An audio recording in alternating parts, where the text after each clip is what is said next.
Lights, camera, action. Welcome to Survive Unplugged. Hope today finds you well. I do.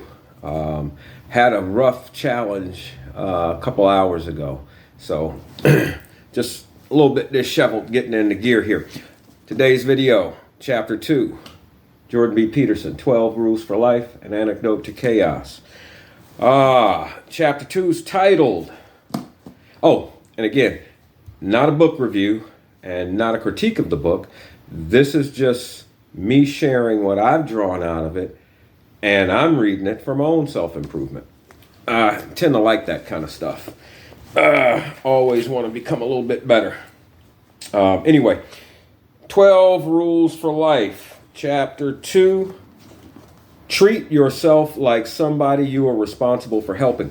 When I first read that chapter, I'll be honest with you, the thing I thought about was to kind of skip it because I thought it was kind of, I don't know. I do treat myself like someone I'm responsible for helping because I have to feed and I got to take care of myself. So I didn't really think that was necessary. Let me go on to the next chapter, but let's be diligent about it and go through the whole book. So I did do that. Went through that chapter and got something out of it.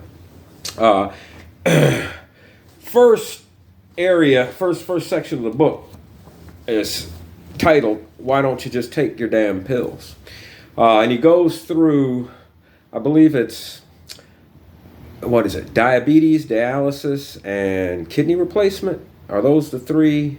Diabetes cause dialysis or require you to go to dialysis because of your kidney. Something like that. But he goes through and describes the process of the particular disease and how you suffer from that, and then dealing with different treatments and the inconvenience and possibly ultimately dialysis, where it's a huge inconvenience. I've known a couple people that had to go through that. And then all the way to the point of where they get approved. You go through different testing and, there are a lot of criteria. Anyway, you get all the way to the point where, all right, we're going to go in. I've dealt with all of this. Now I'm going in and I'm going to have the operation and have a new whatever put in. And what I didn't know was he says there's a lot of failed transplants because people don't take the required medication to allow the two systems, whatever's in the transplant item, genes or whatever, biology, and then this biology of the body that it's going into, and different, I don't know if it's blood, probably not blood type, I don't know. But anyway, you have to sort of get rid of infections in that process that, but basically people don't take their medication and the transplant fails. I would imagine there would be a very, very high, I would imagine everybody would want to take the medication because you've got the transplant, but apparently they don't. Earlier this week, I think it was Monday or Tuesday, I went to the doctor with my mom, and the three of us were sitting around, the doc, my mom, myself, and she was going through sharing one of the symptoms that she was having, which is sort of dryness in the throat, some of the treatment that she's going through. And the doctor recommended some things, and they were sort of talking about it. And while they were having the conversation, I thought about warm honey. And so I sort of made a recommendation, what about, warm honey might, because I know my mom drinks tea and she consumes honey. And the doctor thought it was a fantastic idea. Oh, absolutely. That's a great idea. And immediately my mom said, nope, not going to do honey. And I thought that was interesting because it seems like it would help what's troubling you.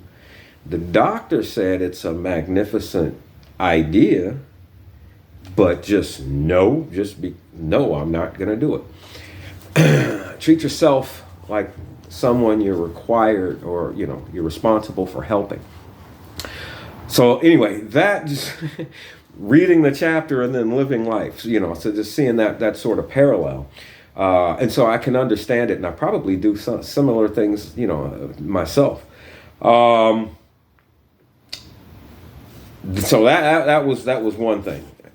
Another area, second little section of the chapter was order and chaos is what he's dealing with. And maybe 2-3 months ago, again, another sort of anecdotal, experience that I had.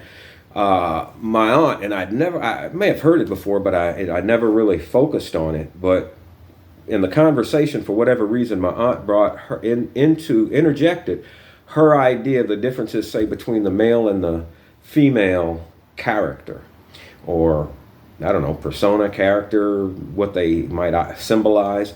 But she said to her perception was that men sort of represent order and women represent chaos. Those were the two words she used, and they stuck in my mind because I thought that was interesting. I never thought about it like that, but she described her reasoning for that perception, and I thought it was interesting, and it sort of stuck in my head. And oh, by the way, and which will bring me to, let's see, her perception. So let's go to page 39. I just want to read a little bit of a quote out of here. And this is something that, I'm going to quote it, written in the book. Perception of things as tools, for example, occurs before or in concert with perception of things as objects. We see we see what things mean just as fast or faster than we see what they are. I see a fork. It's a fork, but what it means is I can eat my spaghetti. So that, give me that thing to eat my spaghetti with, and then the mind, oh, it's a fork. Interesting. Perception of things as entities with personality also occurs before perception of things as things. Perception of things as entities with personality also occurs before perception of things as things. This is particularly true of the actions of others, living others, but we may also see the non-living objective world as animated with purpose and intent.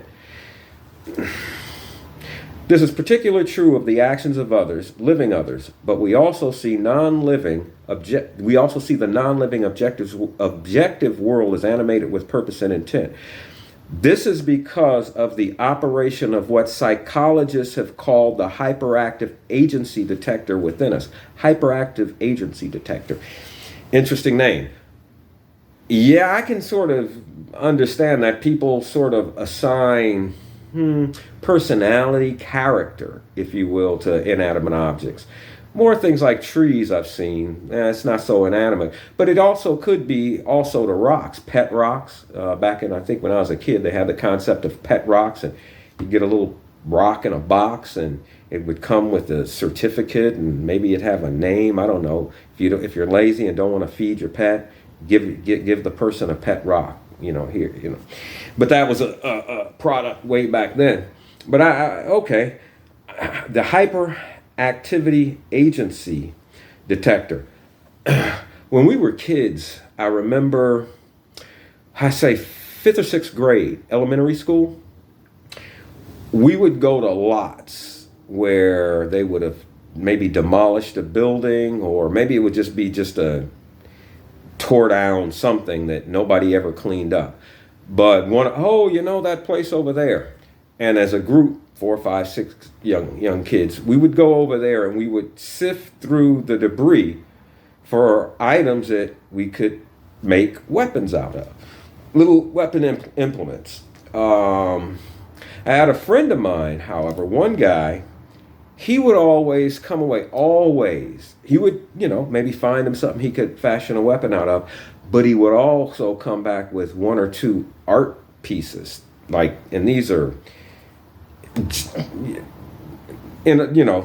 tear down a building. What do you have? Pieces of concrete, maybe a piece of glass, some pipes, some this, some that, different. And so he would identify art among the rubble. I guess that'd be technically what it is, rubble. My brain couldn't get around that. Like, oh wow, I see something that I can make beautiful into art. My mind is automatic, is focused on what I can see. Oh, that's a weapon. That's a weapon, regardless of what the actual item is. So there's possibly some truth to that. Never heard of that scientific reference before, the hyperactive agency detector, because we're given agency, I guess, to the inanimate object. So that was interesting, it does sort of jive with some of my own experience, in terms of, well, I drew that analogy. Uh, Page 40. Just want to define, and I found it interesting with my aunt's sort of perspective, and this Jordan Peterson's perspective, and he defines order and chaos. So I'm going to read those two, and I quote: "Order is God the Father, the eternal judge, the ledger keeper, the dispenser of rewards and punishments. Order is the peacetime army of policemen and soldiers. It's the political culture, the corporate environment, and the system. The infrastructure, as they put it, what is it? The patriarchy. It's the institutions and systems that we rely on that remain relatively consistent or stable, that sort of provide order, or we know how things are going to work, so to speak. You get a traffic ticket, you sort of understand, driver's license, registration, proof of insurance, that kind of thing. You get a ticket, traffic school. And so all of those institutions that work together, that's order. Now, chaos. Chaos is matter, origin, source, mother, materia, the substance from which all things are made. It's also what matters, or what is the matter, the very subject matter of thought and communication. In its positive guise, chaos is possibility itself, the source of ideas, the mysterious realm of gestation and birth. Chaos is the eternal feminine. Chaos, the eternal feminine, rather, is also the crushing force of sexual selection. Thinking back on being a young man and you considering, marriage and wife and that kind of a thing, I do sort of remember imparting that concept, matter, origin, source, mother, material, because she's going to have the children. How many? Well, we don't know. She could wind up producing twins, or I think sometimes they even naturally do triplets. Maybe, but that's the creative station, infinite possibility, so to speak, chaos. So that's an interesting sort of way to look at order and chaos, the masculine and the feminine, the male, the female. And he made the point that in order to go forward in life, you need one foot sort of in order, have a foot planted on the ground, while at the same time another foot going toward chaos. And I sort of analogize that as if a person is stationary, standing on both feet, that's order. You're not sinking, the ground isn't shaking, feet are firmly planted, that's order. Now, in order to move forward, you have to lift a foot up off of order and place it into the realm of chaos. And then once that foot is placed on order, you take the next foot and press it forward into chaos, one foot in front of the other, and you get where you want to go. You make progress, you grow. Interesting way of presenting it, and it made me think of why I might have wanted to, or thought I needed to do YouTube videos to begin with. And one is because of sort of the persona that I grew up, my perception of self, awkward, ugly, needed braces, crooked teeth. My afro was all jacked up. Just and so I build these protections around me, my little protective shield. So I shun getting on the stage. I don't like parties where I'm the party person. I don't want a party for myself. I don't want everyone looking at me. I don't like to get on stage. I don't like to speak publicly unless I'm speaking professionally, in a conference room or an office about what I'm knowledgeable about, what I'm an expert about. I avoid the spotlight, in short. So for me, stepping into, say, the YouTube realm, making a YouTube video, puts me definitely in the place of chaos. However, I'm speaking about something that I actually read and about my own perception. So maybe that's a little bit of order to me. I'm standing on order because I've read it and I'm presenting my own perception. So that's stable. Speaking it on YouTube and having it subjected and myself critiqued, how I look, how I sound, the studio, that's chaos. So, but maybe I understand something innately that I need to do this to get past something, to grow. I need to take that 1 foot out of order and place that into chaos and keep going.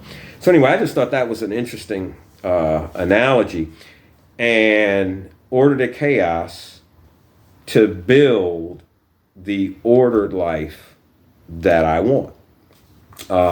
Which brings us to the next section, which was the Garden of Eden. He uses a lot of biblical analogies, which I can appreciate because that's the book I read from. So I can go away from the, quote, religion of it or the meaning, the sort of spiritual, scriptural, biblical meaning, and just sort of go along with him with the how he's translating it into sort of the psychology side. I like sort of like a scientific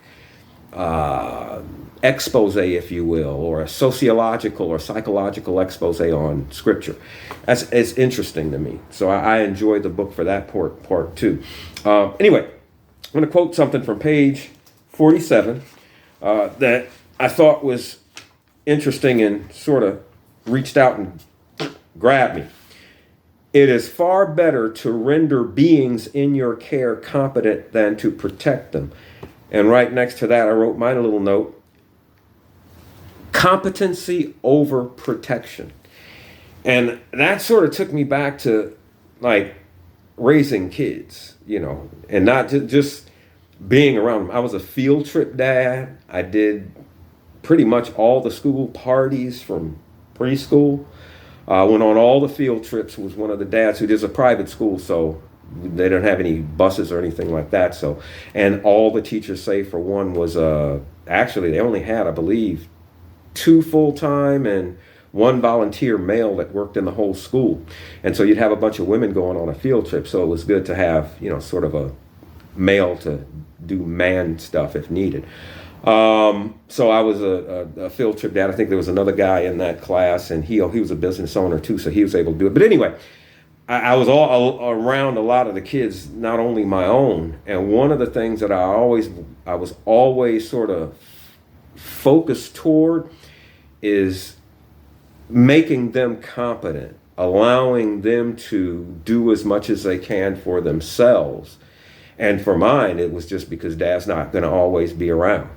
And you never know when that day is going to happen. So as much as I can teach them to do for themselves, I figured the better off that they would be. And so it is far better to render beings in your care competent than to protect them. I used to do a thing at an early age, starting with my daughter.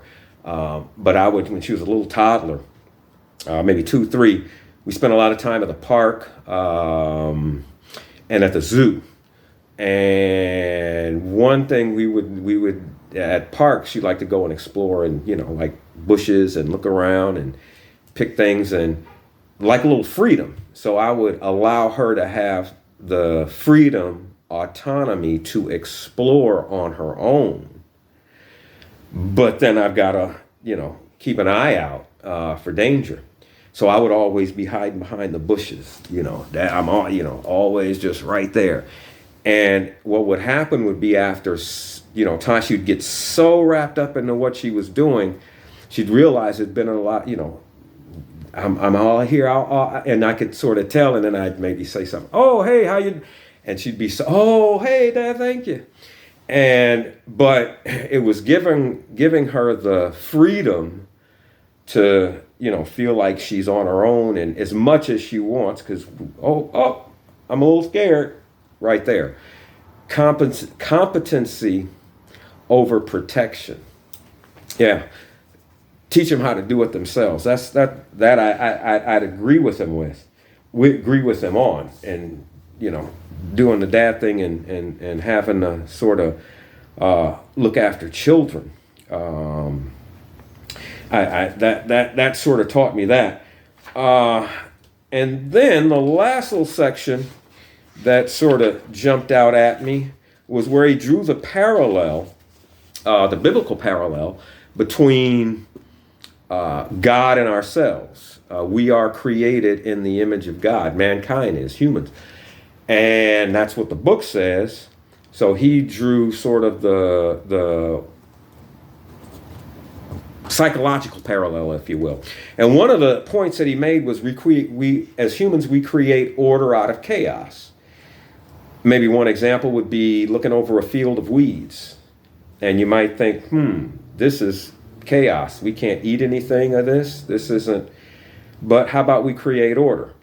We'll go through it all, clear it all out, till the soil, de-weed as much as we can, plant seed that we want, water, care, and it'll produce the crop that we want. Order from chaos.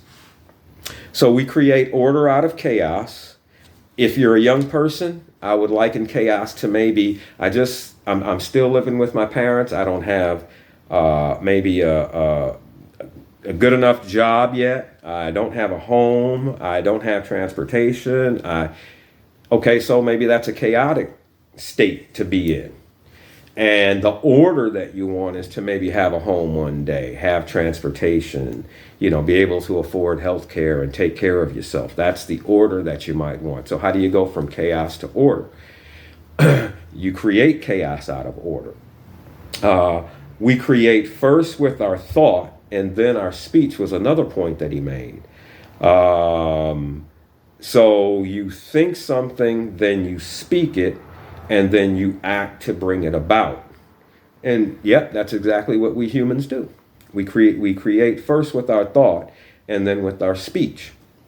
And then my own sort of, what sort of jogged my mind was we produce or reproduce eternally, just as order and chaos. When you have men and women come together, that's two people. Out of that two people, you can grow 5, you can grow 10. So we can multiply. We can, in essence, create life. So in that respect, we are created in the image of God. Let me just quote page 57. The answer is already implicit in Genesis 1. To embody the image of God, to speak out of chaos the being that is good, but to do so consciously of our own free choice. To embody the image of God, to speak out of chaos the being that is good. Well, how do you go from being a kid, a young person with nothing, to someone who's stable and on their feet? Well, the answer is already implicit in Genesis 1. To embody the image of God, speak out of chaos, out of that state, the being. What do you want? What would you like to accomplish? And then act on it. Simple. And one more quote, page 63. Make sure I got the right one. You must discipline yourself, which is me. I must discipline myself carefully. You must keep the promises you make to yourself and reward yourself so that you can trust and motivate yourself. You need to determine how to act toward yourself so that you are most likely to become and stay a good person. You know, I learned over the years not to say too much about what I'm going to do, because if I say I'm going to do something, I have to keep covenant with myself. Two things that I've developed an appreciation for. I try very hard not to lie to myself. And in my opinion, lying to others is one thing, lying to oneself is worse. And it's sometimes easier to lie to ourselves. Or, I'm speaking from personal experience. Sometimes it's easier for me to lie to myself than it is to lie to other people. But it's more detrimental if I lie to myself. It's self-deception within yourself. But then to speak word, I'm going to do this or I'm going to do that and not do it, it damages your personal integrity. And I'm often sort of, well, I don't know the word to describe it, but it's like people will say, I swear I'll do it. Another one, Calvin, when on my mama, I'm telling you the truth. That's on something, that's on this. And to me, those people, in my mind, when people have to reinforce a statement, I'm going to do this, or I'm telling the truth. If I swear, or I swear I'm telling the truth, they don't have personal integrity themselves, because if they did, they wouldn't see the need.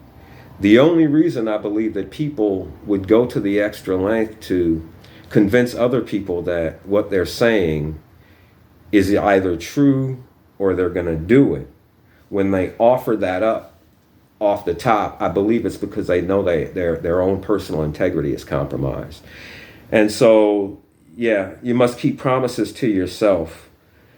Keep the promises you make to yourself is in my opinion very important. And lately, what got me was, over the last couple years, or several, I've actually caught myself making declarative statements of things that I would do, and I didn't do it.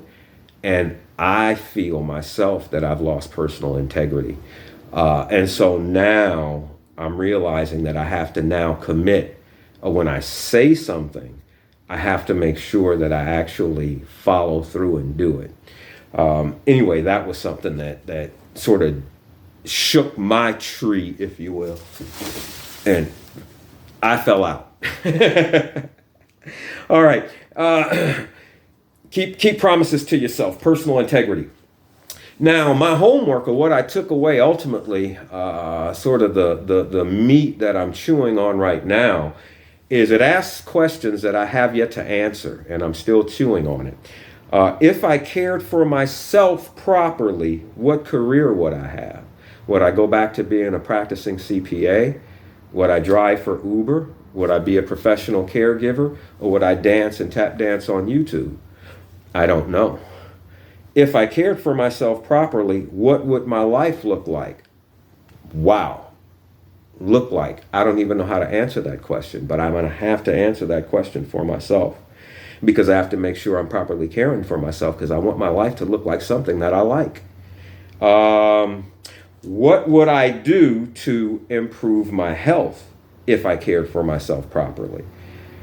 I've made some changes over the years, especially dealing with, being a primary caregiver to, relatives. I'm seeing what they're going through. And so I've made some changes to my diet. Years ago, I stopped salt. I don't eat a lot of processed food. I like to cook from natural ingredients. I don't go out to eat too much. I don't like sitting in restaurants, and fast food is nasty. So usually I try to cook for myself unless I'm caught in a crunch. Take vitamins, that kind of a thing, supplements. If I cared for myself properly, what would I do to improve my knowledge? Wow, interesting. Right now I'm taking CPE, boning up on my CPE, continuing professional education. Brushed off the resume. I put together a little cover letter. So I think I might post myself up and possibly try to go back into if not practice, just consulting again. Oh, and I've got to learn video editing. That's more and more I'm dealing with. This is the 5th time I've shot this video. I've gotten to this part, the very end where I'm about to sign off, 4 times. And this is over maybe 2 or 3 different days of recording. The thing just shuts down. If I knew how to merge 2 videos and edit, I could easily have just finished the last, minute? I was literally within at least 2 minutes at this point right now, and boop, it shut off. It's not shutting off now. Yay me and my lack of technological capability. I might get through this one. What would I do if I care for myself properly? What would I do to improve my body? Well, I do push-ups every morning. I exercise. I try to a couple times, but the push-ups, that's just to get me going. I do 100 every morning. And then sometimes throughout the day, I have a little pull-up bar because, so I do some pull-ups. I do sit-ups. I used to run. I do more walking now. But the knowledge thing, CPE, and I have yet to learn. I think I've picked CapCut. Watched a couple of videos and recommendations, so I picked that. And I haven't gotten to the point where I can edit one yet. But I will learn next week. I think I'm going to try to upload an edited video. I believe. Don't want to make a promise to myself that I don't keep. But that's sort of my floating intent is to try. But I don't know how difficult editing is going to be. I've never done. The most I've ever done was to compress one of these videos. Hit a button, it goes to the compressor, and it does it. Then I upload. So whatever I shoot on this thing, I go boop, and it goes right up to it. So anyway. That was chapter 2. I need to do some work to care for myself properly. And to be honest, I that chapter was probably very necessary for me, even though I would have thought initially when I first read it, it probably doesn't pertain to me. And so I'd encourage you, treat yourself. Give it some consideration if you think you do. But treat yourself as someone you're responsible for caring about. The way I look at it and the way I sort of kind of visualize it, I lost 2 cousins within the last month and 2 weeks, outside of the elderly charges that I lost my uncle about a year and some change ago. And another cousin in late May, March, which we had his service the second week of April. And then just last week, another cousin of mine has passed. Both of them younger than me. I think they were both right around 55.